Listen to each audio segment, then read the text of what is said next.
भाई पूरी वीडियो देखना, बहुत मज़ा आने वाला है। ये लड़की जो है अपने घर से कुत्ते खा के उसका मुंह बांध के यहाँ पे छोड़ जाती है रोड पे, लेकिन ये उसका बच्चा है, देखना कितना परेशान होता है।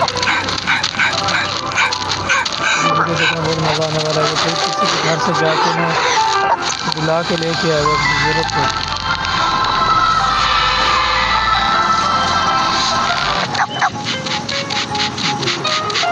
लेने जा रहा है किसी को कि अपनी माँ को ये ना बचा सके।